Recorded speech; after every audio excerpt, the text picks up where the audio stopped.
నేను ఎప్పుడు ఏ ఇష్యూ గురించి మాట్లాడినా కొంతమంది మన కామెంట్ సెక్షన్ లో వచ్చి నీకు దమ్ముంటే మణిపూర్ గురించి మాట్లాడు. In India's Manipur, violence is flaring up again. Parts of the state were shut down today after reports of the killing of 10 people. Manipur incident దగ్గర ఎందుకు సైలెంట్ గా ఉన్నాం? గత 18 నెలలుగా మణిపూర్ లో ఏం నడుస్తుందో తెలుసా? And they are commenting. But you know what, ఏదైనా టాపిక్ గురించి మనం మాట్లాడితే హాఫ్ గా కాకుండా ఫుల్ గా మాట్లాడాలి, 2 సైడ్స్ మాట్లాడాలి అని చెప్పి ప్రాపర్ రీసెర్చ్ చేశారు. And by the time of this recording just last 24 hours లో మణిపూర్ లో 23 మందిని లోపలేశారు ఎథనిక్ కిల్లింగ్స్ నేరం కింద. రోడ్ల మీదకి జనాలు వచ్చి లా మేకర్స్ ఉంటారు కదా, వాళ్ళు ఎమ్మెల్యేస్ అయి ఉండొచ్చు, పోలీసులు అయి ఉండొచ్చు, జడ్జెస్ అయి ఉండొచ్చు, వాళ్ళ ఇళ్లలోకి చొరబడి దాడులు చేస్తున్నారు. Valley district stormed the residences of local MLAs, destroying properties.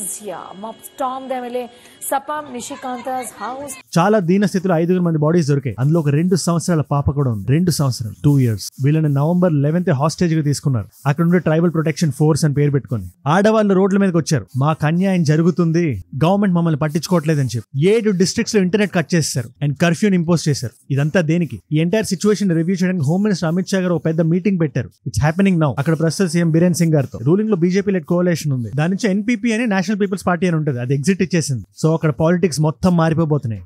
ఇది మన కంట్రీలో ఒక భాగమే. మణిపూర్ లో ఏం జరుగుతుందో అది తెలుసుకోవడం మన అవసరం మాత్రమే కాదు, మన బాధ్యత కూడా. But as usually I'll be responsible. నా నోటి నుంచి ఏం మాట వచ్చినా తొందరలో కాకుండా ఆలోచించి అవగాహనతో వచ్చేలా చూసుకుంటా. ఈ ఎంటైర్ ఇష్యూ రూట్స్ గురించి మాట్లాడదాం. అసలు ఈ మణిపాల్ జియోగ్రఫికల్ లొకేషన్ నుంచి ఈ 3 పేర్లు చాలా బలంగా గుర్తుపెట్టుకోండి, జాగ్రత్తగా వినండి. Kuki tribe, Naga tribe, Meitei tribe. అసలు వీళ్ళందరికీ గొడవలు ఎందుకు స్టార్ట్ అయ్యాయి దాని గురించి డీప్ తర్వాత వెళ్దాం. కానీ లాస్ట్ ఇయర్ ఒక 3 చర్చిలు తగిలెట్టారంటున్నారు. అది ఎందుకు జరిగింది, దాని వెనకలు ఉండే కారణాలు ఏంటి, ఈ గొడవలకి మతాలే కారణమా లేదా is there something much much more deeper? ఇది ఇండియాస్ బర్నింగ్ టాపిక్ ఇది, అండ్ దీని గురించి ఇవాళ మనం మాట్లాడబోతున్నాం. ఇలాంటి ఒక టాపిక్ మీద మన వీడియో రోజు వస్తుంది. మన నేషన్ లో జరిగే అప్డేటెడ్ విషయాలు వెంటనే తెలుసుకుందాం అనుకుంటే, కండెన్స్డ్ గా తెలుసుకుందాం అనుకుంటే, 10 నిమిషాల లోపల తెలుసుకుందాం అనుకుంటే కింద కనబడే సబ్స్క్రైబ్ బటన్ కొట్టండి. నేను వీడియో పెట్టగానే మీ దాకా వచ్చేస్తుంది. ఒక 1-2 months ఆగి రిట్రోస్పెక్ట్ చేసుకోండి, మీ నాలెడ్జ్ ఖచ్చితంగా ఇంప్రూవ్ అవుతుంది. సబ్స్క్రైబ్ చేసుకున్నారుగా, వీడియోలోకి వెళ్ళిపోదామా? Let's go. ముందు మీకు ఒక జియోగ్రఫికల్ కాంటెక్స్ట్ ఎక్స్ప్లెయిన్ చేయాలి. ఎంటైర్ లొకేషన్ గురించి మీరు తెలుసుకోవాలంటే, మణిపూర్ బార్డర్ మయన్మార్ తో ఉంది, నాగాలాండ్, అస్సాం, మిజోరాం తో కూడా ఉంది. ఇది ఇండియాలో నార్త్ ఈస్ట్ లో ఉంది. అండ్ మణిపూర్ గురించి మీకు సింపుల్ గా చెప్పాలంటే,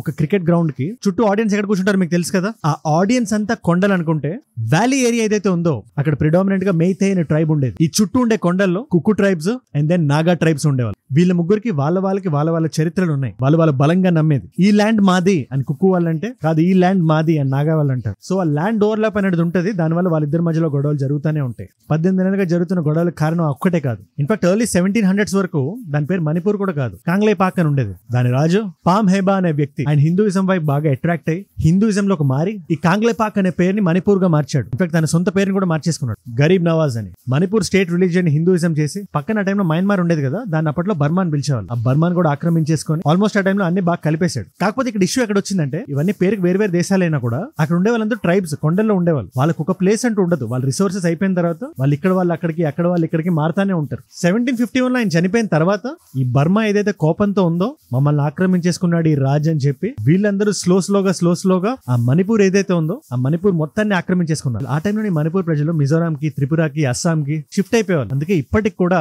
ఈ మణిపూర్ లోని ట్రైబ్స్ ఎవరైతే ఉంటారో వాళ్ళు మనకి అస్సాంలో, త్రిపురలో, మిజోరాంలో ఇలాంటి ప్లేస్ లో కనబడతా ఉంటారు. 1819 టైం కి బర్మా మొత్తం ఆక్యుపై చేసింది మణిపూర్ ని. మీకు 3 ట్రైబల్స్ పేర్లు చెప్పాను బిగినింగ్ లో, కుకి, నాగా, మెయితే. వీళ్ళు 3 మన కథకి చాలా ఇంపార్టెంట్. వీళ్ళ 3 గురించి మీకు తెలిస్తేనే కథ నేను చెప్పేది మీకు అర్థం అవుతుంది ఈజీగా. 10 నిమిషాల్లో అర్థం చేసుకోవాలి కదా. వీళ్ళందరూ అన్ని రకాల పీపుల్ ఉండేవాళ్ళు. ఇప్పుడు ఈ గంభీర్ సింగ్ అప్పుడు రాజు ఎవరైతే ఉన్నాడో బ్రిటిష్ వాళ్ళని హెల్ప్ అడిగాడు. బ్రిటిష్ వాళ్ళ గురించి మనకు తెలిసిందే కదా, వాళ్ళు ఏది ఊరికే చేరు, 10 పైసలు ఇస్తే రూపాయి లాగేసుకుంటారు స్లోగా. అదే ఫార్ములాని ఇక్కడ మణిపూర్ లో కూడా అప్లై చేశారు. బర్మాతో యుద్ధం చేశారు, బర్మా మీద యుద్ధం గెలిచారు, బర్మాని బయటికి తోలేసి ఈ మణిపూర్ ఏదైతే ఉందో దీన్ని ప్రిన్స్లీ స్టేట్ అంటే, మీకు సింపుల్ గా ఎలా చెప్పాలి, బ్రిటిష్ ఇండియాని రూల్ చేసినప్పుడు 2 రకాలుగా రూల్ చేసేది. ఒకటి డైరెక్ట్ రూల్, ఏవైతే ప్లేన్ ల్యాండ్స్ ఉంటాయో ఈజీగా మిలిటరీని పంపించొచ్చో, ఎక్కడైతే ఎకనామిక్ గా ఈజీగా గ్రో అవ్వచ్చో, సింపుల్ గా చెప్పాలంటే కక్కుర్తిగా ఫ్రీగా దొరికే దగ్గర వాళ్ళు రూల్ చేసి, ఎక్కడైతే వాళ్ళు కష్టాలను అనుభవించాల్సి వస్తుందో అక్కడ ఒక డమ్మీ కింగ్ అని పెట్టి ఈ బ్రిటిష్ వాడిని ఒకటి తీసుకెళ్ళి ఆ కింగ్ అసోసియేట్ అని చెప్పి, అదే చీఫ్ కౌన్సిల్ అని వైవిధ్యభరితమైన పేరు పెట్టి మొత్తం అక్కడ జరిగేవన్నీ ఈ డమ్మీ కింగ్ తో వాళ్ళే రూల్ చేసేవాళ్ళు. అదే అప్పుడు మణిపూర్ కూడా జరుగుతుండేది. ట్యాక్స్ లో చాలా బలంగా లాగేవాళ్ళు వెనక నుంచి. అండ్ ఈ జియోగ్రఫీ గురించి మీకు ఎక్స్ప్లెయిన్ చేశాను కదా, మధ్యలో ల్యాండ్ ఉంది, చుట్టూ మౌంటైన్స్ ఉన్నాయి, క్రికెట్ గ్రౌండ్ అని చెప్పాను, బాగా గుర్తుంది కదా. లోపల ఏదైతే ఇంఫాల్ ఉందో క్యాపిటల్, ఆ క్యాపిటల్ ని, ఈ కొండల్ని, వ్యాలీ మౌంటైన్ సెపరేట్ గా ఉన్నాయి కదా అని సెపరేట్ గా రూల్ చేసేవాళ్ళు, డైరెక్ట్ గా ఇండైరెక్ట్ గా. ఇప్పుడు ఆ డెసిషన్ బ్రిటిష్ ఏదైతే సెల్ఫిష్ గా తీసుకుందో, గత 18 నెలలుగా జరుగుతున్న గొడవలకి అదే కారణం. I'm going on record for this. మీలో చాలా మంది 2 మతాలకు గొడవ అనుకుంటున్నారు కదా, హిందువులకి క్రిస్టియన్లకి మధ్యలో గొడవ అనుకుంటున్నారు కదా. ఇందులో మోస్ట్లీ మెయితీస్ ఎవరైతే ఉన్నారో వాళ్ళు హిందూస్, కుకీస్ ఎవరైతే ఉన్నారో వాళ్ళు క్రిస్టియన్స్. ఈ కుకీస్ ని క్రిస్టియన్స్ గా మార్చింది ఎవరనుకుంటున్నారు? బ్రిటిషర్స్.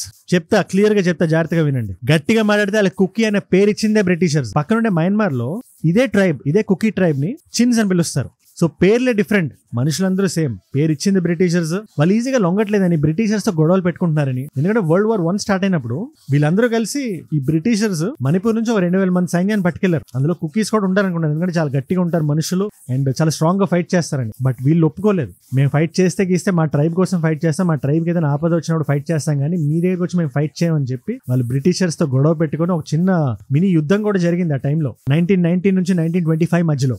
ఈ టైంలో చాలా మంది కుకీలు చనిపోయారు కూడా. ఆంగ్లో కుకీ వార్ అంటారు దీన్ని. ఇది వాళ్ళు చాలా మనసుకు చాలా గట్టిగా పెట్టుకుంటారు. ఆ యుద్ధంలో బ్రిటిషర్సే గెలిచారు. కాకపోతే బ్రిటిషర్స్ అప్పట్లో క్రికెట్ బ్రెయిన్ తో కొత్త ఆలోచన తెచ్చారు. వీళ్ళతో మనం పొద్దాకా ఫైట్ చేయలేం, వీళ్ళని మన కంట్రోల్లో పెట్టాలంటే సాఫ్ట్ పవర్ తో వీళ్ళని ఆధీనంలోకి తెచ్చుకోవాలండి. And that soft power is religion. అండ్ ఆ టైంలోనే చాలా వరకు క్రిస్టియన్ మిషనరీస్ ఏవైతే ఉన్నాయో అవి మన మణిపూర్ లోకి వచ్చి గట్టిగా కన్వర్జన్స్ అవి జరిగాయి ఈ కుకీ ట్రైబ్ లో. అప్పుడు మారారు వాళ్ళు క్రిస్టియన్స్ లాగా. సో వీళ్ళని కుకీలని పిలిచారు. అండ్ నాగా ట్రైబ్ గా పేరు వచ్చింది కూడా. వాళ్ళ ఇయర్ రింగ్స్ అదే సెపరేట్ గా లాంగ్ గా ఉండేవి, దాన్ని బేస్ చేసుకుని నాగాస్ అని పేరు పెట్టారు. కాకపోతే ఈ కుకీస్ అయినా, నాగాస్ అయినా, మైతేయులైనా అందరూ అన్ని దగ్గరలో ఉండేవాళ్ళు. అస్సాం, త్రిపురలో ఎక్కువ మైతేయులు కనబడేవాళ్ళు. మయన్మార్ లో ఎక్కువ మంది కుకీస్ ఉండేవాళ్ళు. నాగాలాండ్ నార్త్ కి వెళ్తే అటు ఇంకా నాగాలు ఉండేవాళ్ళు. చెప్పాను కదా, ట్రైబల్స్ మొత్తం తిరుగుతానే ఉంటారు. ఇక్కడ గొడవలు ఎలా ఉండేవంటే కొండల్లో ఉండే కుకీలకి నాగాలకి ఒకళ్ళంటే ఒకరికి పడదు. ఎందుకంటే ఎవరి హిస్టరీ ప్రకారం వాళ్ళు ఈ నేల మాది అనుకున్నప్పుడు ఆ నేల మీద ఒక ఓవర్లాప్ ఉంది, ఒక పెద్ద నేల. సో ఈ నేల నాదని నాగవాడు అంటే కాదు, నాదని కుకీవాడు అంటాడు. సో వాళ్ళిద్దరికి మధ్యలో గొడవ జరుగుతుంది. కానీ ఎప్పుడైతే మైతేస్ ఎంటర్ అవుతారో వీళ్ళిద్దరూ ఏకమైపోతారు. So it be Meiteis versus Kukis and Nagas. సో ఒక రిఫ్ట్ అనేది ఎప్పటి నుంచో ఉంది. కానీ ఎప్పుడైతే సెకండ్ వరల్డ్ వార్ స్టార్ట్ అయిందో ఆ టైంకి జనాలకు అర్థమైపోయింది, బ్రిటిషర్స్ మన ఇండియాని వదిలి వెళ్ళిపోతున్నారు, ఈ నేల ఇప్పుడు ఖాళీగా ఉండబోతుంది, దీన్ని ఏదో డిసైడ్ చేయాలని చెప్పి అక్కడ ఉండే అప్పటి రాజుని బోధ్ చంద్ర సింగ్ అతన్ని దింపేసి జనాలు గట్టిగా కోరారు మాకు కూడా డెమోక్రసీ కావాలంటే. అప్పుడు వచ్చిన Manipur state constitution act 1947. And Britishers వెళ్ళిపోయినప్పుడు కూడా ఏదైతే వాళ్ళు డైరెక్ట్ రూల్ చేశారో వాళ్ళు ఇండియాలో భాగం అయిపోయారు. బట్ ఏవైతే ప్రిన్స్లీ స్టేట్స్ ఉన్నాయో వాళ్ళు డిసైడ్ చేసుకోవాలి, అది నిజాం స్టేట్ అయినా లేదా మణిపూర్ స్టేట్ అయినా. సో ఇక్కడ మణిపూర్ ఏం డిసైడ్ చేసింది, మేము మీతోనే ఉంటాం బట్ ఇది మా స్టేట్ కాన్స్టిట్యూషన్ అని చెప్తే ఇండియాకి తెలుసు ఇలాంటి ఒక సెపరేట్ బేస్ మన బార్డర్ దగ్గర ఉంటే తర్వాత ఎప్పుడైనా మనకి సెక్యూరిటీ టైట్ అవుద్దని చెప్పి 1949 లో ఆ స్టేట్ హెడ్ ని హౌస్ అరెస్ట్ చేసి మర్జర్ అగ్రిమెంట్ సైన్ చేసింది, విచ్ ఇస్ రైట్. ఎందుకంటే మణిపూర్ చేసి రేపు ఇంకో స్టేట్ వస్తుంది, తమిళనాడు వస్తుంది. సో మన కంట్రీ అంతా ఒక యూనిటీతో ఉండాలని చెప్పి ఇండియా డెసిషన్ తీసుకుంది. 1949 15th October అఫీషియల్ గా మర్జ్ అయిపోయింది Manipur as a part of India. Initial గా అందరినీ ఎస్టీ కేటగిరీలో పెట్టారు, scheduled tribes. But after point of time అది రివోక్ చేయడం వల్ల కుకీస్ హ్యాపీ ఇక్కడ, ఎందుకంటే రివోక్ స్పెసిఫికలీ మైతేల్ నుంచి చేశారు. ఇక్కడ కుకీస్ పాయింట్ ఆఫ్ వ్యూ ఏంటి, వాళ్ళు నేల మీద బ్రతికారు, సో డబ్బులు బాగా సంపాదించారు, పార్లమెంట్ లో వాళ్ళకి ఎక్కువ స్థానాలు ఉంటాయి, economically forward, financially forward. So వీళ్ళకి ఎస్టీ ఇస్తే మాకు అన్యాయం జరుగుతుందని కుక్కులు ఫీల్ అవుతారు. అదే కాకుండా మణిపూర్ పార్ట్ సి స్టేట్ గా ఉండేది. స్లోగా 1956 లో యూనియన్ టెరిటరీ అయింది, 1972 లో అఫీషియల్ ఒక స్టేట్ అయింది. బట్ ఈ క్యాస్ట్ కి సంబంధించిన గొడవలు, ఈ రిజర్వేషన్ కి సంబంధించిన గొడవలు ఎప్పటికీ అప్పటికప్పుడు జరుగుతూనే ఉండేవి. ముఖ్యంగా 1960 ల్యాండ్ రిఫార్మ్ యాక్ట్ అని అండ్ మన ఇండియన్ కాన్స్టిట్యూషన్ ఆర్టికల్ 342 లో ప్రెసిడెంట్ గా ఉంటది ఏదైనా ఒక కమ్యూనిటీని ఎస్టేంజ్ చేయడానికి. అంటే ఒక 5 రూల్స్ ఫాలో అవుతారు, primitiveness, distinctiveness, isolation, inhibitions, backwardness. ఈ 5 ఫిట్ అయితేనే ఏదైనా ఒక కమ్యూనిటీకి ఎస్టీ స్టేటస్ వస్తుంది. సో దాని ప్రకారమే కుక్కీస్ కి ఎస్టీ స్టేటస్ వచ్చింది, మేతీలకు ఓబీసీ స్టేటస్ వచ్చింది, ఎస్సీలో. నాగాస్ కూడా ఎస్టీనే. సో ఇది మేతీస్ కొంచెం అది కలుక్కుమంది. సో అప్పుడు స్టార్ట్ అయింది ఎవరికి వాళ్ళు వాళ్ళ ట్రైబ్ ని కాపాడుకోవడానికి. వాళ్ళ ట్రైబ్స్ లో ఒక ఇన్సర్జెన్సీ మూవ్మెంట్ లో డెవలప్ అయిపోయింది నార్త్ ఈస్ట్ లో, ఇండియాలో. దీని గురించి మనం రీసెంట్ గా ఒక వీడియోలో కూడా మాట్లాడాం, మనం అజిత్ దోవల్ గారి వీడియోలో చిన్న టాపిక్ మాట్లాడాం మిజోరాం గురించి. అక్కడ ఇన్సర్జెన్సీ ఆ టైంలో ఎట్లా ఉండేదో నేను మీకు క్లియర్ గా ఎక్స్ప్లెయిన్ చేశాను. ఒకసారి ఆ వీడియో కూడా చూడండి. ఈ వీడియో అయిన తర్వాత యుఎన్ఎల్ఏ గానీ, పిఏకే గానీ, ప్రీపాక్ గానీ, కేసీపీ గానీ, అదే కాంగ్లెపాక్ కమ్యూనిస్ట్ పార్టీ. సో ఎవరి ఐడియాలజీలతో, ఎవరి ఫిలాసఫీలతో ఈ ఇన్సర్జెన్సీ మూవ్మెంట్ లో ఒక మిలిటెంట్ ఫోర్సెస్ ని ఎవరికాలు పెట్టేసుకున్నారు. అందుకే జనరల్లీ ఇలాంటి ఇన్సర్జెన్సీ వచ్చినప్పుడు, సివిల్ వార్ లో దిగినప్పుడు రాళ్లతో కొట్టడం అలాంటివన్నీ ఉండేవి. కాశ్మీర్ లో కూడా స్టోన్ పెల్టింగ్ ఇన్సిడెంట్ మనకు బాగా తెలుసు. కాకపోతే ఇక్కడ డిఫరెంట్ ఏంటంటే వీళ్ళు ఎవరికాలు వాళ్ళ ఆర్మీలు పెట్టేసుకున్నారు. అండ్ స్టేట్ బార్డర్ బయట కంట్రీస్ ఉంది కాబట్టి వెపన్స్ వస్తుంటాయి ఇల్లీగల్ స్మగ్లింగ్ తో. సో వీళ్ళు వెపన్స్ తో ప్రాణాలు తీసేలా వీళ్ళు యుద్ధాలు చేస్తారు రోడ్ల మీదకి వచ్చి. ఇదే కాకుండా ప్రివెన్షన్ ఆఫ్ అట్రాసిటీస్ యాక్ట్ అని 1989 లో వచ్చింది మన ఇండియాలో. అంటే ఎస్టీ ల్యాండ్స్ ఏవైతే ఉన్నాయో, షెడ్యూల్ ట్రైబ్ కి సంబంధించిన ల్యాండ్స్, అవి బయట వాళ్ళు కొనకుండా వాళ్ళ సొంత ప్రయోజనాలకి, వాళ్ళ సొంత అడ్వాంటేజ్లకి వీళ్ళకి ఆ రిజర్వేషన్ ఇస్తూ ఒక ఎస్టీ దగ్గర ఇంకొకటి ల్యాండ్ కొనాలంటే కొనేవాడు కూడా ఎస్టీ అవ్వాలని చెప్పే చట్టం అది. సో ఈ కుకీల బాధ ఏంటి, ఈ మేతేలు ఎవరైతే ఉన్నారో వాళ్ళకి ఎస్టీ దర్జా ఇస్తే ఆల్రెడీ ఫైనాన్షియల్ గా స్ట్రాంగ్ గా ఉన్నారు కాబట్టి మా నేల మాకు ఉండదు అని చెప్పి వాళ్ళు చాలా బలంగా మాట్లాడుతున్నారు. అది వాళ్ళ సైడ్ ఆర్గ్యుమెంట్. అది మేతేల్ సైడ్ పాయింట్ ఆఫ్ వ్యూ ఏంటంటే మేము కూడా ఈ నేల మీద బ్రతికం, ట్రైబల్స్ లాగే బ్రతికం, వీళ్ళందరూ మాతోనే బ్రతికారు, వీళ్ళందరికీ ఎస్టీ దర్జా ఇచ్చినప్పుడు మాకు ఇస్తే తప్పేంటి, మాకు అన్యాయం జరుగుతుంది కదా అని మేతేలు అంటారు. అండ్ ఈ ఇన్సర్జెంట్ గ్రూప్స్ వల్ల రకరకాల విధాలుగా గొడవలు జరుగుతుంటాయి. ఇందాక నేను చెప్పినట్టు కుకీలకి నాగాలకి మధ్యలోనే ఒక గొడవ ఉంటే వాళ్ళ హిస్టరీకి సంబంధించి Kuki insurgent group, Naga insurgent groups అందరూ కలిసి ఈ మేతే ఇన్సర్జెంట్ గ్రూప్స్ ఫైట్ చేస్తుంటాయి గవర్నమెంట్ ఇష్యూస్ దగ్గర. ఫర్ ఎగ్జాంపుల్ మన్మోహన్ సింగ్ గారి గవర్నమెంట్ లో 2008 లో కుకీస్ తో డైలాగ్ స్టార్ట్ అయింది సెంట్రల్ గవర్నమెంట్ కి డైరెక్ట్ గా. దీనివల్ల మేతేలకు చాలా ఇన్సెక్యూరిటీ వచ్చేసింది. అదేంటి ఇప్పుడు మాట్లాడేస్తే స్లోగా వాళ్ళు సెల్ఫ్ ఇంట్రెస్ట్ వెళ్ళిపోతారు కదా అని ఒక థాట్ ప్రాసెస్ వచ్చింది. ఆ టైంలోనే వాళ్ళు సస్పెన్షన్ ఆఫ్ ఆపరేషన్ అని ఏవైతే కుకీ ట్రైబ్స్ ఉంటాయో, కుకీలోనే 30 ట్రైబ్స్ ఉంటాయి, ఆ 30లో 25 మంది ట్రైబ్స్ వాళ్ళు కూర్చొని మాట్లాడి వాళ్ళ వెపనరీ ఏదైతే ఉందో దాన్ని నీట్ గా లాక్ చేసి ఒక రూమ్ లో పెట్టి భద్రంగా పెట్టారు. మీరు గొడవలు చేయకపోతే మేము మీ మాట వింటాం అని చెప్పి. కాకపోతే ఇక్కడ ఒక చిన్న చిక్కు ఉంది. ఏదైనా గవర్నమెంట్ డైరెక్ట్ గా మైనారిటీతో ఎంగేజ్ అయితే వాళ్ళకి ఏదైనా బెనిఫిట్ ఇస్తే ఇంకా అన్రెస్ట్ పెరిగిపోతుంది. ఫర్ ఎగ్జాంపుల్ ఇక్కడ కుకీలు ఉన్నారు, ఈ కుకీలకు కానీ ఫేవరబుల్ గా గవర్నమెంట్ ఏదైనా చేస్తే మెయితే తెగ సివిల్ వార్ చేస్తుంది, రోడ్ల మీదకి వచ్చేస్తారు, ఇంకా సిచ్యువేషన్ అన్స్టేబుల్ అయిపోతుంది. సో గవర్నమెంట్స్ తెలివిగా ఏం చేస్తుంటాయి, అది కాంగ్రెస్ అయినా బీజేపీ అయినా, నేను ఏ గవర్నమెంట్ కి ప్రోగా మాట్లాడలేదు, ఏ గవర్నమెంట్ అయినా పుష్ చేయడానికి చూస్తుంటది. ఇక్కడ కాంగ్రెస్ కూడా చేసింది అదే. ఓకే మేము చూస్తాం, మీకు కావాల్సింది మీకు ఇస్తామని చెప్తూనే స్లోగా పుష్ చేసి ఓకే ఇప్పుడు కాదు వచ్చే వారం, నెల తర్వాత, సంవత్సరం తర్వాత ఇలా పుష్ అవుతానే ఉంది. ఇది కుకీ వాళ్ళకి నచ్చలేదు. ఇప్పుడు ఈ స్టోరీ అంతా మీకు బ్రీఫ్ గా అర్థమైంది కాబట్టి 2023 మేలో ఈ నేల ఉంది, ఇక్కడ 3 తెగలు ఉన్నాయి, వాళ్ళకి ఇన్సర్జెంట్ గ్రూప్స్ ఉన్నాయి, వాళ్ళ సొంత మిలిటరీ గ్రూప్స్ వాళ్ళకు ఉన్నాయి. వీళ్ళందరూ జరిగే గొడవల్లో ఈ ప్లాటూ రీజియన్ ఏదైతే ఉందో మణిపూర్ లో మధ్యలో ఉంటదన్నాను కదా, అక్కడ 3 చర్చిలను డెమాలిష్ చేశారు, 3 చర్చెస్. ఈ కుకీలకు చాలా కోపం వచ్చింది దీనివల్ల, ఎందుకంటే కుకీస్ లో చాలా మంది క్రిస్టియన్స్ ఉంటారు బ్రిటిషర్స్ ఇచ్చిన కన్వర్జన్స్ వల్ల. అలానే కొన్ని టెంపుల్స్ కూడా ధ్వంసం అయ్యాయి. అట్ ద సేమ్ టైం ఒక వీడియో వైరల్ వెళ్ళింది, ఇది మీరు లాస్ట్ ఇయర్ చూసే ఉంటారు. ఒక 5 మంది, 2 అబ్బాయిలు 3 అమ్మాయిలు పోలీసుల దగ్గరికి వెళ్తుంటే, ఆ సిచ్యువేషన్ లోపలికి చాలా డీప్ గా నేను వెళ్ళాను ఎందుకంటే ఇది ఆ వీడియో కాదు అండ్ చాలా ట్రొమాటిక్ గా ఉంటుంది చెప్తే. ఒక ఆడపిల్ల బట్టలెప్పి ఈ మిలిటెంట్స్ పోలీసుల దగ్గరికి వెళ్లే ముందే అలా తిప్పారు. అది వైరల్ వెళ్ళిపోయింది బయటకు వచ్చి. ఆ టైంలో మొత్తం ఇంటర్నెట్ షట్ అయి ఉండేది, బట్ ఫర్ సమ్ రీజన్ అది బయటకు వచ్చేసింది. ఇండియా మొత్తం భగ్గుమంది. అప్పుడు సెంట్రల్ గవర్నమెంట్ బీజేపీ, స్టేట్ లో కూడా బీజేపీ ఉంది. బీరేన్ సింగ్ అని ఆయన కాంగ్రెస్ వ్యక్తి అయినా 2017 లో ఆయన కూడా బీజేపీకి లాగేసి కొన్ని ఎమ్మెల్యేలతో బీజేపీ కోalition గవర్నమెంట్ సెటప్ చేశారు అక్కడ. కాకపోతే సెంట్రల్ లో ఉండే బీజేపీ గవర్నమెంట్ కి స్టేట్ లో ఉండే బీజేపీ గవర్నమెంట్ కి ఒక చిన్న రిఫ్ట్ ఉంటుంది. వాళ్ళు చెప్పింది వీళ్ళు సరిగ్గా వినరు, ఒక రకమైన డిస్కోర్స్ ఉంటుంది. అమిత్ షా గారు ఒక్క మాటే అన్నారు, 2024లో మమ్మల్ని గెలిపిస్తే 5 సంవత్సరాల్లో ఈ మణిపూర్ ఇష్యూని సాల్వ్ చేసేస్తాం. కుకీస్ ఏం అడుగుతున్నారో అది మాకు వినబడుతుంది, మేము వింటున్నాం, మీకు జరుగుతున్న అన్యాయాన్ని 5 సంవత్సరాలు యాక్షన్ తీసుకుంటాం అని చెప్పారు. కాకపోతే ఇక్కడ ఇష్యూ ఏమొచ్చిందంటే, ఇది ఇంత పెరిగిపోవడానికి కారణం కూడా అదే.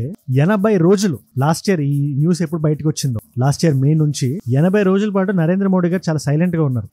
దీని మీద నాకు కూడా కొద్దిగా ఇష్యూ ఉంది. ఆయన ఇంకొంచెం త్వరగా మాట్లాడాల్సింది. ఆయన ఎందుకు మాట్లాడలేదు ఆయనే వచ్చి చెప్పాలి. బట్ 80 రోజులు సైలెంట్ గా ఉన్న తర్వాత బయటకు వచ్చి అట్లీస్ట్ ఈ ఇష్యూ ఏదైతే ఉందో, ఈ ఆడపిల్లది ఏదైతే జరిగిందో ఆ కల్ప్రిట్స్ ని పట్టుకున్నారు అండ్ వాళ్ళకి పడాల్సిన శిక్ష పడింది. బట్ ఆ ఒక్క అమ్మాయే కాదు కదా, ఎన్ని అట్రాసిటీస్ జరుగుతున్నాయి ఆ మణిపూర్ ఇష్యూలో. వైరల్ అయిందని, నెట్ బ్లాక్ చేసిన, బయటకు వీడియో వచ్చిందని చెప్పి అలాంటి సిచ్యువేషన్స్ లో ఇలా చేస్తే మన మిగతా వాళ్ళ పరిస్థితి ఏంటి? సో వాళ్ళకి న్యాయం జరగాలంటే అన్ని వీడియోలో బయటకు వెళ్ళి వైరల్ అవ్వాలా? It's a straight question to the government. అది చినుకు పెరిగి గాలివానే ఇవాళ ఈ స్టేజ్ లో ఉంది. స్కూల్ షట్ డౌన్ అయిపోయినాయి.